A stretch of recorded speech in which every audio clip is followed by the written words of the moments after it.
آئیو رقیہ کرنا جائز ہے، ثواب کا کام ہے. رقیہ اگر کوئی آدمی کرتا ہے 70,000 سے باہر نہیں جاتا ہے، اس لیے کہ اللہ کے نبی صلی اللہ علیہ وسلم نے جو کہا ہے وہ جو رقیہ کا مطالبہ نہیں کرتے، لا یسترقون، اللہ کے نبی نے کہا جو دوسروں کو دم کرے. مثال کے طور پر باپ اپنے بچوں کو دم کر دے، شوہر بیوی پہ دم کر دے، بیوی شوہر پہ دم کر دے. آپ اگر پھونک دیتے ہیں آیات پڑھ کر، دعائیں پڑھ کر، اس سے آپ اس حساب و کتاب سے باہر نہیں جاتے. نمبر ایک. دوسری بات یہ بھی سمجھیں، بغیر مطالبے کہ اگر کوئی ان کا رقیہ کر دیتا ہے، بیمار ہیں، میں کسی سے مانگنے نہیں جا رہا ہوں، لیکن کوئی خود آ کر مجھ پہ پھونک مار دے، دم کر دے، بغیر مطالبے کے بھی جن کا رقیہ کر دیا جائے وہ بھی اس حساب و کتاب سے باہر نہیں ہوتے. یہ بہت سارے لوگ غلط فہمی کا شکار کہتے ہیں ہم نہیں، کوئی پھونکنے بھی آئے تو کہتے ہیں نہیں نہیں نہیں نہیں، میں 70,000 کی فضیلت پانا چاہتا ہوں. اللہ کے بندو، اللہ نے جتنی چھوٹ دی ہے اس سے فائدہ اٹھاؤ. آپ مطالبہ کریں تب اس سے باہر نکلیں گے. آپ مطالبہ نہ کریں، خود بخود اگر کوئی آپ پہ رقیہ کر دے، دم کر دے، تب بھی آپ اس فضیلت کے مستحق باقی رہیں گے. یہ مسئلہ یاد رکھیں. بھائیوں، یہ جو آدمی ہوگا نا، یہ بڑا خوش قسمت آدمی. عمل تو اس نے وہ کیے جو جہنم میں جانے والے، جلانے والے ہیں، لیکن اللہ تبارک و تعالیٰ کی طرف سے انعام یہ ہوگا کہ اللہ تعالیٰ معاف فرما دے گا. اسی لیے اللہ تعالیٰ کے بندو، ہر نیکی کو غیر معمولی سمجھ کے کرو، اور ہر نیکی کو غیر معمولی اخلاص کے ساتھ کرو. کیا پتہ کون سی نیکی ہمارے سارے گناہوں پہ بھاری پڑ جائے، کیا پتہ ہمارا کون سا عمل اللہ کو پسند آ جائے، کس نیکی سے اللہ تعالیٰ راضی ہو جائے. اللہ معاف فرمائے. سچ یہی ہے کہ ہماری زندگی میں گناہ زیادہ، نیکیاں کم ہیں، لیکن جو نیکی کرو، یہ تو گناہ کرنے سے بچو، لیکن جو نیکی کرو اتنے اخلاص سے کرو. اللہ نہ کرے، اللہ نہ کرے، کل کے دن اگر ہمارے گناہ زیادہ بھی ہو جاتے ہیں تو کچھ تو نیکیاں ایسی ہوں کہ جن کے ذریعے اللہ تعالی ہم پر کرم فرما دے، ہمیں معاف کر. ومن أحسن قولا ممن دعا إلى الله وعمل صالحا وقال إنني من المسلمين. الحمد لله نحمده ونستعينه ونستغفره ونعوذ بالله من شرور أنفسنا ومن سيئات أعمالنا. من يهد الله فلا مضل له ومن يضلل فلا هادي له. وأشهد أن لا إله إلا الله وحده لا شريك له وأشهد أن محمدا عبده ورسوله أرسله بالحق بشيرا ونذيرا. أما بعد، فأعوذ بالله من الشيطان الرجيم. بسم الله الرحمن الرحيم. يوم نقول لجهنم هل امتلأت وتقول هل من مزيد وأزلفت الجنة للمتقين غير بعيد. هذا ما توعدون لكل أواب حفيظ من خشي الرحمن بالغيب وجاء بقلب منيب. ادخلوها بسلام ذلك يوم الخلود لهم ما يشاءون فيها ولدينا مزيد. وكم أهلكنا قبلهم من قرن هم أشد منهم بطشا فنقبوا في البلاد هل من محيص. إن في ذلك لذكرى لمن كان له قلب أو ألقى السمع وهو شهيد. ولقد خلقنا السماوات والأرض وما بينهما في 6 أيام وما مسنا من لغوب. فاصبر على ما يقولون وسبح بحمد ربك قبل طلوع الشمس وقبل الغروب ومن الليل فسبحه وأدبار السجود. واستمع يوم ينادي المناد من مكان قريب يوم يسمعون الصيحة بالحق ذلك يوم الخروج. إنا نحن نحيي ونميت وإلينا المصير. يوم تشقق الأرض عنهم سراعا ذلك حشر علينا يسير. نحن أعلم بما يقولون وما أنت عليهم بجبار فذكر بالقرآن من يخاف وعيد. وقال تبارك وتعالى أيضا: فمن زحزح عن النار وأدخل الجنة فقد فاز وما الحياة الدنيا إلا متاع الغرور. بزرگان محترم، ملت اسلامیہ کے نوجوانوں اور پردہ نشین خواتین اسلام، اللہ رب العالمین ہم سب کا تنہا خالق، تنہا مالک، اور ہم سبھی کا معبود حقیقی اور اکیلا مستحق رب، ہر قسم کی تعریف و توصیف، ہر طرح کی حمد و ثنا، اور میری اور آپ سبھی حضرات اور خواتین کی ہر ایک عبادت اور ریاضت ہماری اور آپ کی ہر ایک بندگی کا مستحق ہے، جس نے ہم اور آپ کو اس دنیا میں اس کی اپنی بندگی کے لیے پیدا فرمایا اور اس دنیا کو اپنی آخرت کی کھیتی بنانے کا حکم دیا، اور آخرت میں بندگی کا انعام جنت کی شکل میں دینے کا وعدہ فرمایا ہے۔ درود و سلام ہو نبی آخر الزماں پیارے نبی محمد صلی اللہ علیہ وسلم کی ذات گرامی پر، جنہیں اللہ تبارک و تعالیٰ نے اپنا آخری نبی و رسول بنا کر بھیجا، جنہوں نے اللہ تعالیٰ کے دین کی ہر بات کو ہم اور آپ کو بڑے تفصیل کے ساتھ سمجھایا، دین کی ہر بات انتھک محنت، بے مثال کوشش اور غیر معمولی قربانیوں کے ذریعے ہم اور آپ تک پہنچائی، تاکہ ہم اور آپ پیارے نبی صلی اللہ علیہ وسلم کے اسوے کو اپنائیں اور ان کی عملی زندگی کو اپنی نگاہوں کے سامنے رکھتے ہوئے جنت کے حصول یا جنت میں اعلیٰ سے اعلیٰ مقام کو حاصل کرنے کی کوشش کریں۔ حاضرین گرامی قدر، خطبہ مسنونہ کے بعد جو آیت کریمہ میں نے آپ کے سامنے پڑھی، اس میں اللہ تبارک و تعالیٰ نے کامیابی کسے کہتے ہیں یا حقیقی کامیابی کیا ہے اس کا تذکرہ فرمایا۔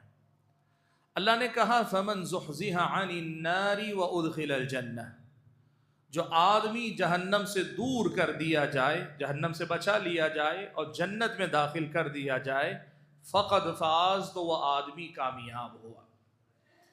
ایک مسلمان کی حیثیت سے ہر عام مسلمان بھی یہ بات اچھی طرح سے جانتا ہے کہ اس کی آخرت کی زندگی اصل زندگی ہے، اور وہ یہ بھی جانتا ہے کہ آخرت میں کامیابی یہ ہے کہ اسے جنت مل جائے، اس لیے کہ آخرت کی جو زندگی ہے، چاہے وہ مومن کی زندگی ہو کہ کافر کی ہو، وہ کسی نیک فرما بردار انسان کی ہو یا سرکش اور نافرمان انسان کی زندگی ہو، وہ ہمیشہ کی زندگی ہے، اور جو زندگی ہمیشہ کی ہے اس زندگی میں آدمی کامیاب ہونا یقیناً چاہے گا، پسند کرے گا، بلکہ اپنی زندگی کی سب سے بڑی ترجیح اور ہماری اور آپ کی زندگی کا سب سے بڑا مقصد ہونا چاہیے، اس لیے کہ آخرت میں اللہ تبارک و تعالی جب جنتیوں کو جنت میں بھیج دے گا، جہنمیوں کو جہنم میں بھیج دے گا، اس کے بعد اللہ تبارک و تعالی موت کو ایک دمبے کی شکل میں لا کر ذبح کر دے گا، اور یہ کہا جائے گا کہ جنتیوں خلود ولا موت،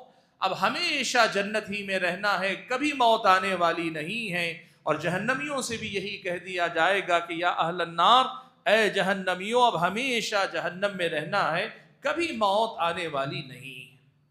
ظاہر سی بات ہے یہ کامیابی ایک ایسی کامیابی ہے کہ جو ہم میں سے ہر کوئی حاصل کرنا چاہتا ہے۔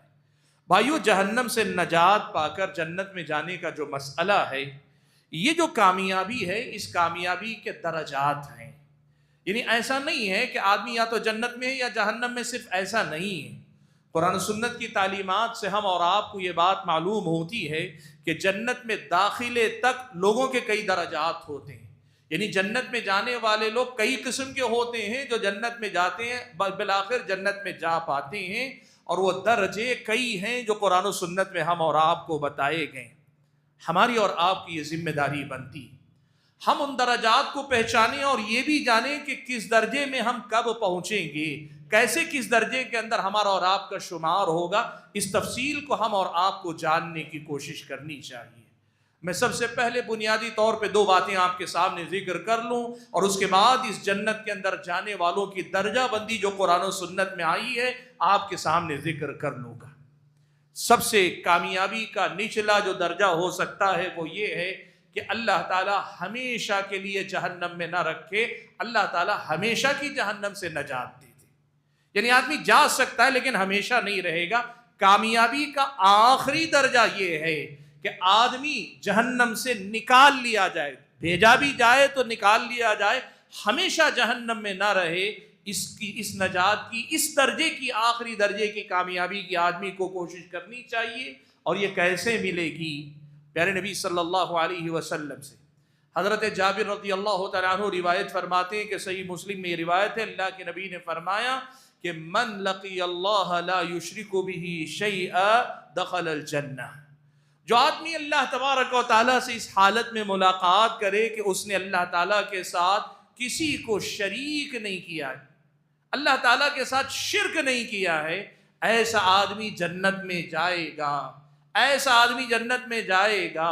وَمَن مَاتَ يُشْرِكُ بِهِ شَيْئًا دَخَلَ النَّارِ، اور کوئی بھی آدمی اگر شرک کر کے شرک کے ساتھ مر جائے تو پھر وہ آدمی جہنم میں جائے گا، جہنم میں رہے گا۔ یہ اللہ کے نبی صلی اللہ علیہ وسلم کی صریح ہدایت ہے، صریح رہنمائی ہے۔ بھائیوں، اس کا مطلب یہ ہوا کہ جو آدمی شرک یا شرک کے علاوہ بھی کفر کے درجے کا کوئی کام کرے، وہ کام جو آدمی کو مسلمان نہ رہنے دے، شرک ہے، کفر ہے، یا نفاق، عقیدے والا نفاق ہے، کوئی بھی ایسا کام جو آدمی کے لیے ہمیشہ کی جہنم کا معاملہ ہے، اس سے اگر آدمی بچ جائے تو یہ کامیابی کا کم سے کم درجہ، آخری درجہ ہے کہ آدمی جہنم میں جائے گا، جلے گا، جو بھی ہوگا، جیسے تفصیل میں بتاؤں گا کہ جو بھی ہوگا، لیکن ایک نہ ایک دن وہ جنت میں جائے گا، یہ اللہ کے نبی نے گارنٹی دی ہے۔ تو آدمی کو سب سے پہلے کیا کرنا چاہیے؟ کفر سے آدمی باہر آ جائے، عقیدے کے نفاق سے آدمی باہر آ جائے، ہر طرح کے شرک سے اپنے آپ کو بچا لے، اور ایسی بدعتیں جن بدعتوں کا درجہ کفر کا درجہ، وہ بدعتیں جو کفر کے درجے کی بدعتیں ہیں، ان سے آدمی کو نکل آنا چاہیے اگر وہ کسی نہ کسی دن جنت میں آخر میں جانا چاہتا ہے تب۔ اس لیے کہ اگر ان میں سے کوئی بھی چیز رہی، کفر کے درجے کی کوئی بدعت، شرک، یا آدمی کے اندر عقیدے کا نفاق، تو پھر یہ آدمی ہمیشہ کا جہنمی رہے گا۔ آخرت سے پہلے دنیا میں اللہ نے فیصلہ سنا دیا، اللہ ان کی مغفرت نہیں کرے گا۔ اللہ رحیم ہے، اللہ کریم ہے، اللہ نے انبیاء کو سفارشی بنایا ہے، نبی علیہ السلام سفارش فرمائیں گے، بہت کچھ ہے، لیکن دنیا ہی میں اللہ نے یہ صاف کر دیا کہ ایسے لوگوں کی اللہ تبارک و تعالی بالکل بھی مغفرت نہیں کرے گا۔ یہ درجہ ہے۔ اگلا درجہ کس کا ہے؟ کامیابی کا اگلا درجہ وہ آدمی ہے جو آدمی نیک نہیں تھا، یعنی آدمی موحد تھا، توحید بھی ہے اس کے اندر، آدمی کے پاس توحید ہے، لیکن بندہ گنہگار اس قدر، کفر بھی نہیں، نفاق بھی نہیں، اور آدمی کے پاس شرک بھی نہیں، لیکن گناہ اتنے زیادہ کہ اس کے گناہ اس کی نیکیوں پہ بھاری پڑ گئے ہیں، اللہ تعالیٰ اسے جہنم میں بھیج دیتا ہے۔ اب بھیجنے کے بعد اس کی مغفرت نہیں کرتا، اس کے حق میں کسی کو سفارشی بھی اللہ تعالیٰ نہیں بناتا۔ اللہ تبارک و تعالیٰ اسے اس کے اعمال جتنے ہیں اتنے اعمال کی سزا دے کر پھر اس کے بعد جہنم سے نکال کے جنت میں بھیجتا ہے۔ اس کے بعد اسے جہنم سے نکال کر جنت میں بھیجتا ہے۔ یہ جنت سے نکلنے والا سب سے آخری انسان ہوگا، جنت سے، معاف کیجئے گا، جہنم سے نکلنے والا اور جنت میں داخل ہونے والا سب سے آخری انسان ہوگا۔ جہنم سے آخری نکلنے والا اور جنت میں داخل ہونے والا سب سے آخری انسان ہوگا۔ اس کے بارے میں صحیح بخاری و مسلم میں روایت ہے، اور صحیح مسلم میں حضرت عبداللہ ابن عمر سے بھی یہ روایت ہے۔ اللہ کے نبی صلی اللہ علیہ وسلم سے حدیث روایت کرتے ہوئے کہتے ہیں کہ مجھے معلوم ہے جہنم میں سب سے اخیر میں جو آدمی نکلے گا وہ ایک ایسا آدمی ہوگا جہنم سے رینگتا ہوا باہر نکلے گا۔ وہ رینگتے رینگتے باہر نکلے گا اور خوش ہوگا کہ بالآخر مجھے نجات ملی جہنم سے۔ اب جب جنت کے قریب جائے گا تو اسے لگے گا کہ جنت تو بھری ہوئی ہے، وہ اللہ کے پاس آئے گا، آ کر کہے گا کہ اللہ تعالیٰ جنت تو بھری ہوئی ہے، اللہ کہے گا جاؤ جا کے جنت میں داخل ہو جاؤ۔ وہ پھر جائے گا، جا کر دیکھے گا، پھر اسے لگے گا جنت بھری ہوئی ہے، وہ واپس لوٹ کر آئے گا اور آ کر یہ کہے گا اللہ تعالیٰ جنت بھری ہوئی ہے۔ اللہ کہے گا جا جنت میں داخل ہو جا، تو یہ کہہ رہا ہے جنت بھری ہوئی ہے، اب بھی تجھے میں جو عطا کروں گا دنیا نہیں، دنیا سے 10 گنا زیادہ جگہ تجھ آخری جنتی کو میں دے رہا ہوں۔ سبحان اللہ۔ آخری آدمی جو جنت میں جائے گا، اللہ تعالیٰ اسے دنیا نہیں دنیا کے 10 گنا زیادہ جگہ اللہ تعالیٰ اسے جنت میں عطا کرے گا. یہ جہنم سے نکل کر جنت میں جانے والا آخری جنتی اور اس کا بدلہ. یہ کامیابی کا اگلا درجہ یا آخری درجہ کہیے جو جہنم سے نکلے گا آدمی. اس سے بہتر کامیابی کا درجہ کس کا ہے معلوم ہے؟ اس آدمی کا درجہ ہے جو جہنم میں اپنے گناہوں کی وجہ سے جائے گا, جلے گا, جلتا رہے گا, سزا بھگت رہا ہے, اپنے بدعمالیوں اپنے گناہوں کی سزا اسے مل رہی ہے, لیکن ابھی اس کے گناہ ختم نہیں ہوئے. رب العالمین خود یا تو مغفرت کا فیصلہ فرما دے گا, سزا معاف کر کے اللہ تعالیٰ جنت میں بھیج دے گا, یا پھر اللہ تبارک و تعالیٰ نبی علیہ الصلاۃ والسلام کو سفارشی بنائے گا, یا انبیاء علیہ الصلاۃ والسلام کو سفارشی بنائے گا, یا پھر نیک لوگوں کو اللہ تعالیٰ سفارشی بنائے گا, خود سفارش کی اجازت دے گا, اور پھر اس کے بعد ان کی سفارش قبول فرمائے گا. اور ایسے لوگوں کو جو اپنے گناہوں کی وجہ سے جل رہے ہیں, ابھی سزا بھی پوری نہیں ہوئی اور معافی بھی نہیں ملی, سزا بھگتنی پڑ رہی ہے, ایسے لوگوں پہ اللہ تعالیٰ کرم فرمائے, چاہے براہ راست یا کسی کو سفارشی بنا کر اللہ تعالیٰ جہنم سے نکال کے جنت میں بھیجے گا. یہ کامیابی کا اس سے ذرا بہتر درجہ ہے کہ کم سے کم ابھی ہمارے گناہ باقی تھے لیکن رب العالمین نے پورے گناہوں کی سزا نہیں دی, رب العالمین نے سارے گناہوں کی سزا ہم اور آپ کو نہیں دی. یہ کم سے کم درجہ ہوگا, اللہ معاف فرمائے ہم اور آپ کو. حاضرین گرامی قدر, اس کے بعد اس سے اوپر کے درجے میں وہ آدمی ہوگا یا وہ لوگ ہوں گے جن کو اللہ تبارک و تعالی حساب و کتاب کے بعد بتائے گا تمہارے گناہ تمہاری نیکیوں پہ بھاری ہیں, تمہارے گناہ تمہارے نیکیوں پہ بھاری ہیں, اب تمہارے گناہوں کی سزا یہی ہے, جہنم تمہارا حق ہے, جہنم تم مستحق ہو جہنم کے, تمہیں جہنم میں بھیجا جانا ہے, تم جہنم میں بھیجے جانے کے لائق ہو. لیکن رب العالمین کو اسی بندے کی جس کے گناہ زیادہ ہیں نیکیاں کم ہیں, لیکن کوئی ادا کوئی عمل اگر دنیا میں پسند آ گیا ہو تو اللہ تعالیٰ پھر خود اپنی رحمت ظاہر فرمائے گا, اللہ تعالیٰ کرم فرمائے گا. مستحق ہے تو جہنم کا لیکن اللہ تعالیٰ خود معاف فرما دے گا, یا پیارے نبی صلی اللہ علیہ وسلم کو یا دیگر انبیاء کو یا صالحین کو نیک لوگوں کو سفارشی بنا کر جو جہنم میں جانے والے ہیں ان کو جہنم میں بھیجے بغیر اللہ تبارک و تعالیٰ جنت میں بھیج دے گا. بھائیوں, یہ جو آدمی ہوگا نا یہ بڑا خوش قسمت آدمی. عمل تو اس نے وہ کیے جو جہنم میں جانے والے جلانے والے ہیں, لیکن اللہ تبارک و تعالیٰ کی طرف سے انعام یہ ہوگا کہ اللہ تعالیٰ معاف فرما دے گا. اسی لیے اللہ تعالیٰ کے بندو ہر نیکی کو غیر معمولی سمجھ کے کرو اور ہر نیکی کو غیر معمولی اخلاص کے ساتھ کرو. کیا پتہ کون سی نیکی ہمارے سارے گناہوں پہ بھاری پڑ جائے, کیا پتہ ہمارا کون سا عمل اللہ کو پسند آ جائے, کس نیکی سے اللہ تعالیٰ راضی ہو جائے, اللہ معاف فرمائے. سچ یہی ہے کہ ہماری زندگی میں گناہ زیادہ نیکیاں کم ہیں, لیکن جو نیکی کرو ایک تو گناہ کرنے سے بچو, لیکن جو نیکی کرو اتنے اخلاص سے کرو, اللہ نہ کرے اللہ نہ کرے کل کے دن اگر ہمارے گناہ زیادہ بھی ہو جاتے ہیں تو کچھ تو نیکیاں ایسی ہوں کہ جن کے ذریعے اللہ تعالی ہم پر کرم فرما دے, ہمیں معاف کر دے, یا اللہ کے نبی کو یا کسی کو سفارشی بنا دے. سنن ابی داؤد اور ترمذی کی روایت میں اللہ کے نبی صلی اللہ علیہ وسلم نے اس کا تذکرہ کرتے ہوئے فرمایا, شفاعتی لأہل الکبائر من امتی, میری امت میں جو گناہ کبیرہ کر کے جہنم میں گئے ہوں گے میری سفارش ان کا حق بنے گی, میری سفارش ان کا حق بنے گی.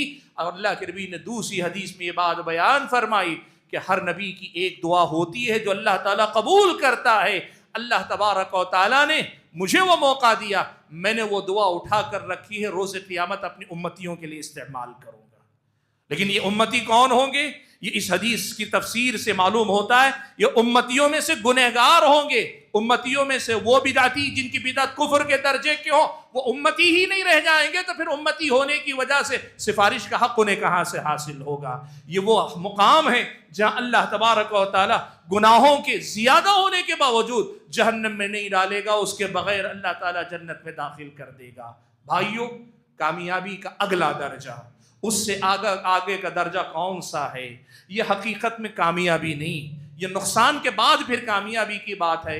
یہ درجہ وہ ہے جن لوگوں کو اصحاب الاعراف کہا گیا. اصحاب الاعراف کہا گیا. کون اصحاب الاعراف؟ قرآن کے اندر ایک سورہ اعراف بھی ہے. آپ اگر اس آیت کی تفسیر پڑھیں جس میں اصحاب اعراف کا تذکرہ آیا ہے، مفسرین کے اقوال میں سے راجح قول یہی ہے، اس سے مراد وہ لوگ ہیں جن کا اعمال جب دیکھا جائے گا، ایمان اور عقیدے کے بعد جب اعمال دیکھے جائیں گے، گناہ اور نیکیاں دونوں برابر ہیں۔ نیکیاں زیادہ نہیں کہ جنتی کہا جائے، اور گناہ زیادہ نہیں کہ یہ جہنم کا مستحق قرار دیا جائے۔ ان کو اللہ تعالیٰ درمیان میں رکھے گا۔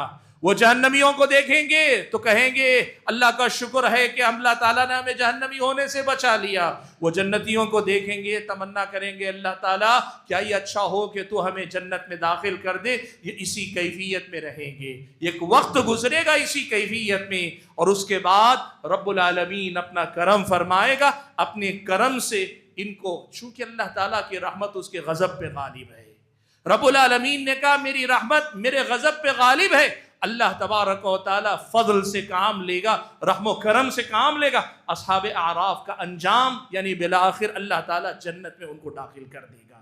یہ کامیابی کا اگلا درجہ ہے۔ بھائیوں، اس سے آگے جو کامیابی کے درجات ہیں وہ کون سے؟ یہ ان لوگوں کے ہیں جن لوگوں کے پاس نیکیاں بھی ہیں، گناہ بھی ہیں، لیکن ان کی نیکیاں گناہوں پر غالب ہیں، یا پھر ان کے پاس توحید اس قدر زیادہ مکمل ہے کہ ان کی توحید ان کے گناہوں کا کفارہ بن جائے۔ دو باتیں ہیں اس کے اندر سمجھیے۔ ایک تو یہ ہے کہ ان کے پاس نیکیاں گناہوں سے زیادہ ہیں، جب ان کے اعمال تولے جائیں، اعمال نامے تولے جائیں یا ان کو تولا جائے تو ان کی نیکیاں ان کے گناہوں پہ بھاری ہیں۔ اور اس کے ساتھ یہ اگر نیکیاں زیادہ نہ ہو، گناہ زیادہ ہو، تب بھی نیکی ان کے پاس ایک بڑی نیکی ایسی ہے، توحید خالص توحید ایسی لے کر آئے ہیں کہ اس توحید خالص نے ان کے گناہوں کو مٹانے کا کام کر دیا ہو۔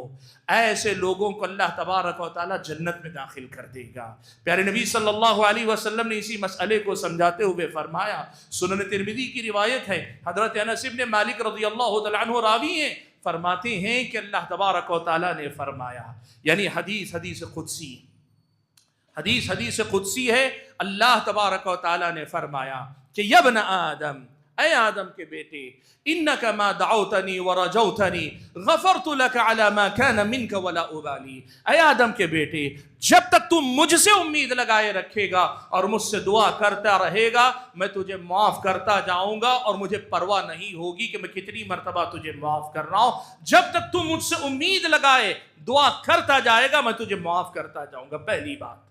اور دوسری بات اللہ کے نبی صلی اللہ علیہ وسلم نے فرمائی کہ اللہ نے کہا کہ اے آدم کے بیٹے، لو اتیتنی لو بلغت ذنوبک عنان السماء، اے آدم کے بیٹے، تیرے گناہ اگر اتنے ہو جائیں کہ آسمان کے بادلوں تک جا پہنچیں، تیرے گناہ اتنے زیادہ کہ آسمان کے بادلوں تک جا پہنچے ہیں، پھر تو میرے پاس آئے اور آ کر مغفرت طلب کرے گا تو میں تجھے معاف کر دوں گا، مجھے اس کی کوئی پرواہ نہیں ہوگی کہ تیرے گناہ کتنے ہیں۔ اور تیسرا جملہ اللہ کے نبی نے ارشاد فرمایا کہ اللہ تعالیٰ فرمائے گا، اے آدم کے بیٹے، تیرے گناہ اس قدر زیادہ ہیں کہ لو اتیتنی بقراب الارض خطایا، زمین بھر گئی تیرے گناہوں سے، ساری زمین بھر گئی تیرے گناہوں سے، اتنے زیادہ گناہ تو لے کر آیا ہے، ثم لقیتنی لا تشرک بی شیئا، لیکن میرے پاس آیا تو ایسے آیا ہے کہ کبھی تو نے شرک نہیں کیا، تیرے سے شرک کبھی نہیں ہوا ہے، یا شرک سے پاک تو آیا ہے، کیا بھی ہے تو معافی تلافی کے بعد بغیر شرک کے میرے پاس تو آیا ہے، تو کیا ہوگا؟ اللہ نے کہا لَأَتَيْتُكَ بِقُرَابِهَا مَغْفِرَةً، اتنی ہی زمین بھر مغفرت لے کر میں تیرے پاس آؤں گا۔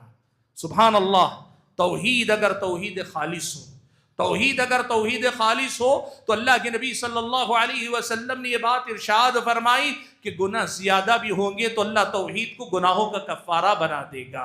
علامہ ابن قیم رحمۃ اللہ علیہ اس کی وضاحت کرتے ہوئے کہتے ہیں، یہاں توحید سے میرا مراد صرف شرک اکبر سے بچنا نہیں ہے، شرک اکبر سے صرف بچنا نہیں ہے کہ یہ آدمی کہے کہ میں اللہ کے علاوہ کسی سے مانگتا نہیں، اللہ کے علاوہ کسی کی عبادت نہیں کرتا، یہ شرک اکبر سے بچنا ہے، شرک اکبر سے بچنا ہے۔ لیکن یہاں جو حدیث میں کہا گیا وہ شرک اکبر سے بھی بچنا ہے، شرک اصغر سے بھی بچنا ہے، یعنی ریاکاری، نمود وغیرہ سے بھی بچنا ہے، اور شرک اصغر کی جو جو شکلیں ہیں، غیر اللہ کی قسم کھانا ہو یا ایسی ہی دوسری شکلیں، شرک اصغر سے بھی بچنا ہے۔ اور ایک چیز ہوتی ہے شرک خفی کہلاتا ہے، شرک خفی کیا ہے؟ شرک خفی کہتے ہیں آدمی کے اندر ایک ڈر ہے، ایک ایسا ڈر جسے خوف السر کہا جاتا ہے۔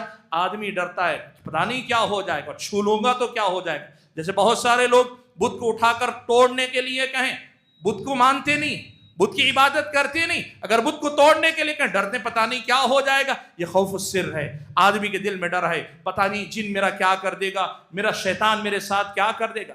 وہ نہیں جو فطری خوف ہے، انسان کو ڈر ہوتا ہے، دشمن کا ڈر ہوتا ہے، گائے بیل لات مارے گی، سینگ مارے گی، گدھا لات مارے گا، یہ ڈر یہ نہیں۔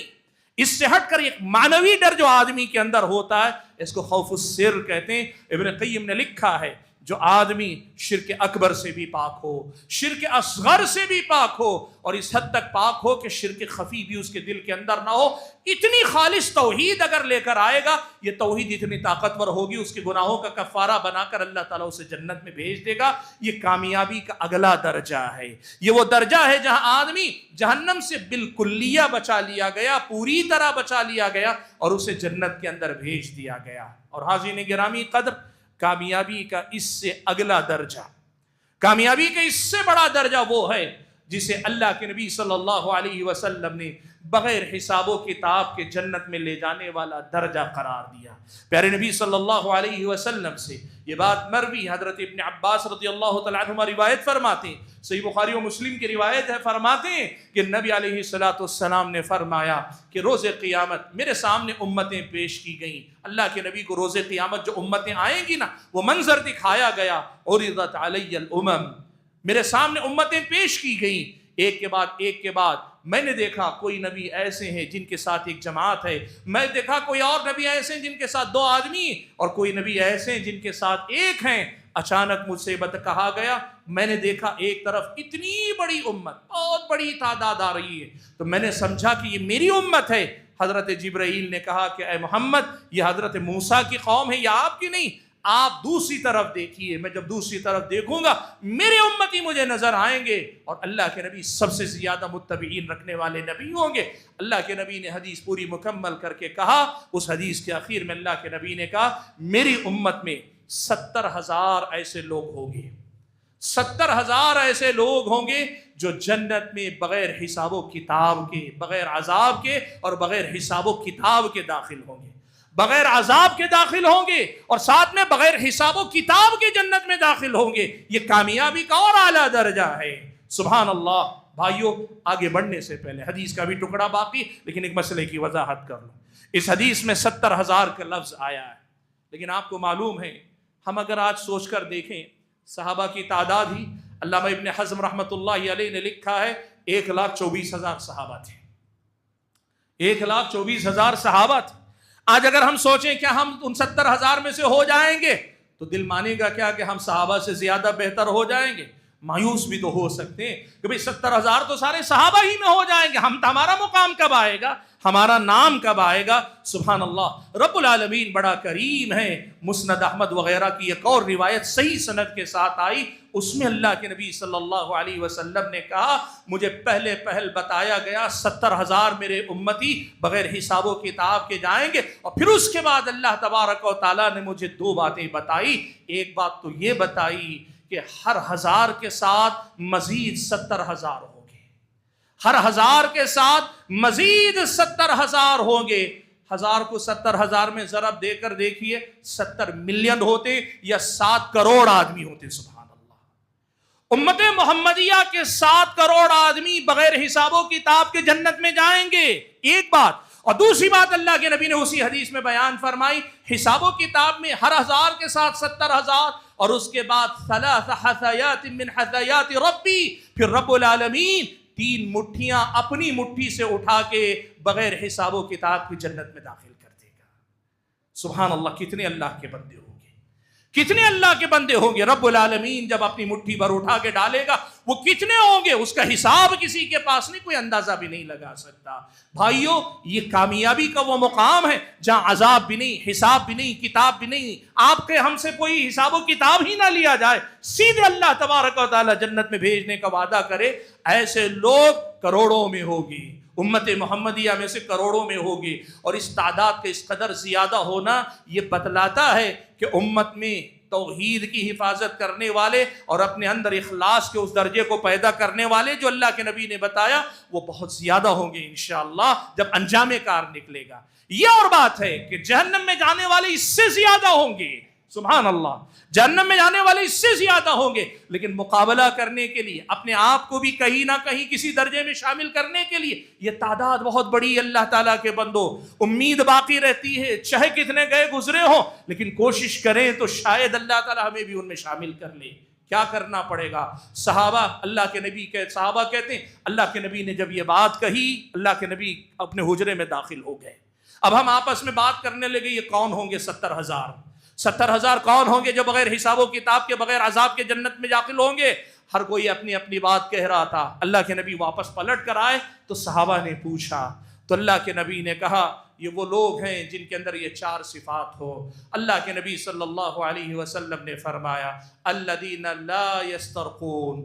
اللہ کے نبی صلی اللہ علیہ وسلم نے کہا سب سے پہلے وہ جو رقیہ کرنے کا مطالبہ نہیں کرتے، رقیہ کرنے کا مطالبہ نہیں کرتے، ولا یتطیرون، بدفعلی نہیں لیتے، یعنی کسی چیز کو منحوس، کسی وقت کو منحوس، کسی مقام کو منحوس سمجھنا، کسی بھی چیز کو منحوس سمجھنا، یہ بدفعلی لینا۔ نیک فعل، فعل بد، تو بدفعلی لینے سے بچتے ہیں، دوسری صفت۔ اور تیسری صفت ہے علاج میں وہ داغنے والا علاج نہیں کرتے، لا یکتوون، درخنے والا علاج نہیں کرتے۔ اور چوتھی صفت اللہ کے نبی نے کہی وعلی ربہم یتوکلون، وہ رب العالمین پہ مکمل توکل کرنے والے۔ بھائیو، وقت اجازت نہیں دیتا کہ میں ان 4 کلمات کی تفصیلات میں جاؤں، لیکن بنیادی ایک بات ان 4 باتوں میں جو ہے وہ آپ کو بتاتا ہوں۔ اہل علم نے لکھا ہے ان 4 میں اصل صفت چوتھی ہے، وہ ہے توکل، اللہ پہ بھروسہ۔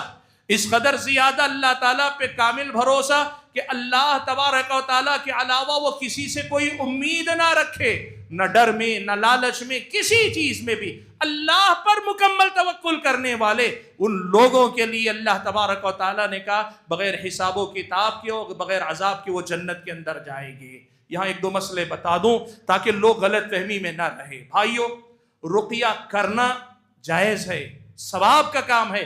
رقیہ اگر کوئی آدمی کرتا ہے 70,000 سے باہر نہیں جاتا ہے، اس لیے کہ اللہ کے نبی صلی اللہ علیہ وسلم نے جو کہا ہے وہ جو رقیہ کا مطالبہ نہیں کرتے، لا یسترقون، اللہ کے نبی نے کہا جو دوسروں کو دم کرے، مثال کے طور پر باپ اپنے بچوں کو دم کر دے، شوہر بیوی پہ دم کر دے، بیوی شوہر پہ دم کر دے، آپ اگر پھونک دیتے ہیں آیات پڑھ کر، دعائیں پڑھ کر، اس سے آپ اس حساب و کتاب سے باہر نہیں جاتے، نمبر 1۔ دوسری بات یہ بھی سمجھیں، بغیر مطالبے کہ اگر کوئی ان کا رقیہ کر دیتا ہے، بیمار ہیں، میں کسی سے مانگنے نہیں جا رہا ہوں، لیکن کوئی خود آ کر مجھ پہ پھونک مار دے، دم کر دے، بغیر مطالبے کہ بھی جن کا رقیہ کر دیا جائے وہ بھی اس حساب و کتاب سے باہر نہیں ہوتی۔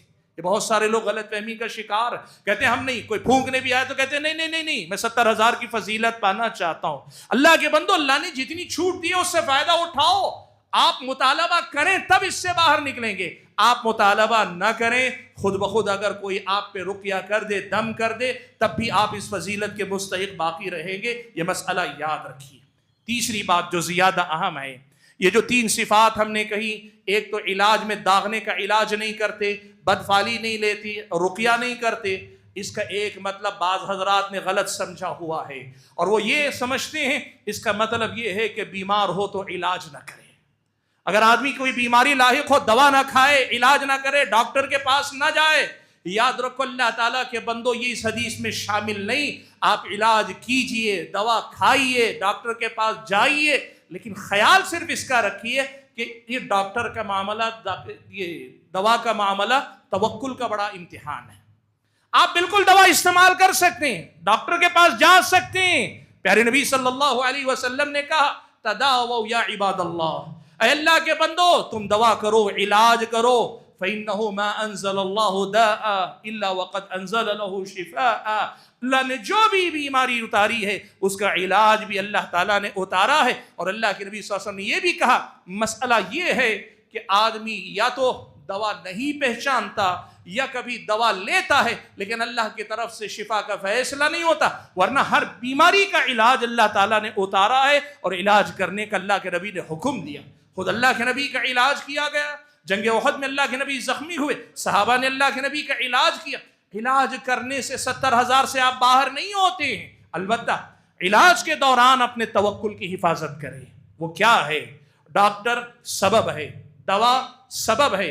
اول و آخر میرا اور آپ کا دل اللہ تعالیٰ ہی سے جڑا رہنا چاہیے، سبب سے نہ جڑے کہ یہ ڈاکٹر کے پاس جاؤں گا شفا مل جائے گی، یہ دوا کھا لوں گا شفا مل جائے گی. نہیں، جو سبب ہے، ڈاکٹر ہے، دوا ہے، علاج ہے، میں کروں گا، لیکن اول و آخر میرا بھروسہ اللہ تعالیٰ ہی پر رہے. پورا توکل اللہ تعالیٰ ہی پر اگر رکھوں تو پھر یوں سمجھیے علاج کرنے کے باوجود 70,000 یا اس کروڑ یا اس سے زیادہ کی تعداد میں پھر بھی ہم اور آپ شامل رہیں گے. حاضرین گرامی قدر، جہنم سے بچ کر جنت میں جانے والے جو بندے ہیں ان میں سب سے اونچے درجے کی کامیابی ان لوگوں کی ہے، وہ جو بغیر حساب و کتاب کے، بغیر عذاب کے جنت میں بھیج دیے جائیں گے. اب جنت میں جانے کے بعد پھر وہاں الگ درجات ہیں. جنت میں جانے کے بعد وہاں الگ درجات ہیں. جنت کے کتنے درجے ہیں؟ لوگوں کے ہاں بہت مشہور ہے 100 درجے ہیں. نہیں، ایسا نہیں ہے. جنت کے درجے کتنے ہیں کسی کو نہیں معلوم ہے. جنت کے درجے کتنے ہیں کسی کو نہیں معلوم ہے. اللہ تعالیٰ نے یہ درجات نہیں بتائے. البتہ 100 درجات کی ایک فضیلت یا 100 درجات میں سے کچھ کی فضیلت آئی، لیکن اس کا مطلب نہیں کہ 100 ہی درجے ہیں. جنت کے درجے کتنے ہیں اللہ تعالیٰ ہی بہتر جانتا ہے. اور ان میں سب سے اعلیٰ درجہ انبیاء کے بعد اگر امتیوں کو نصیب ہو سکتا ہے تو یہ کہ وہ اللہ کے نبی کی صحبت میں رہنے والے بن جائیں، اللہ کے نبی کی صحبت اور ساتھ جنت میں نصیب ہو جائے. اس دنیا میں آنے جانے کا نظام اللہ نے خالص اپنے اختیار میں رکھا. اللہ نے نہیں چاہا، ہمیں پیدا نہیں کیا، نبی کی صحبت نصیب نہیں ہو سکی، لیکن اللہ نے موقع دیا ہے دنیا کے اندر ایسا ایمان، ایسا عمل، ایسا تقوی، ایسی بندگی کرو کہ زمانے کا یہ فرق مٹا کے جب جنت میں جاؤ تو نبی کی مجلس میں بیٹھنے والے، نبی کے ساتھ اٹھنے بیٹھنے والے بن جاؤ. کامیابی کی اس اعلیٰ مقام کو حاصل کرنے کی کوشش کرو. سبحان اللہ. بھائیو، یہ ہیں وہ درجات جو قرآن و سنت میں ہم اور آپ کو بتائے گئے. اس دنیا سے جانے والے ہم انسان انہی درجات میں سے کسی درجے میں جائیں گے. رہے وہ جن کو ایمان ہی نصیب نہیں ہوا، نفاق پہ مر گئے، شرک پہ مر گئے، کفر پہ مر گئے، یا ایسی بدعت پہ جو کفر کے درجے کی بدعت ہے، حجت قائم ہونے کے بعد مر گئے اسی بدعت پہ اصرار کرتے ہوئے، یہ تو گئے ہمیشہ کے جہنمی. لیکن نجات پانے والے لوگوں کے یہ درجے ہم اور آپ کو ایک پیغام دیتے ہیں. وہ کیا ہے؟ نوٹ کر کے دیکھو. ان میں سے ہر کامیابی کے مقابلے میں اب اگلی کامیابی بہت بڑا فرق ہے. ایسا نہیں کہ نمبر 1، نمبر 2، نمبر 3 کا معاملہ. آپ ہر دو کے درمیان کامیابی کے جو درجات ہیں، ان کے درمیان کے فرق کو اگر آپ دیکھنا چاہیں، بہت بڑا فرق ہے اللہ تعالیٰ نے جو رکھا ہے. پھر سوال یہ پیدا ہوتا ہے، دنیا کے ہر میدان میں بیسٹ، دی بیسٹ، سب سے بہتر بننے کی جب ہم بات کرتے ہیں تو پھر اس دنیا میں آخرت میں کامیابی کا جو سب سے اعلیٰ درجہ ہے، اس اعلیٰ مقام پہ پہنچنے کی کوشش کیوں نہ کی جائے. ہم اور آپ جس طرز کی زندگی جی رہے ہیں نا، اللہ معاف فرمائے، اللہ کے بندے نیک ہیں، لیکن ایک عام مسلمان کی زندگی دیکھیے، لگتا ہے بیڑا پار بھی ہوگا تو بڑی مشکل سے ہمارا پار ہو پائے گا. ہماری زندگیاں دیکھیے، ہمارے معمولات دیکھیے، ہمارے صبح و شام دیکھیے، ہماری عبادتوں کو دیکھیے، ہمارے اخلاق کو دیکھیے، ہمارا لوگوں کے ساتھ سلوک دیکھیے. کیا ہم امید کرتے ہیں؟ لگتا ہے کہیں ایسا نہ ہو کہ معاملہ لٹک جائے، اللہ نہ کرے.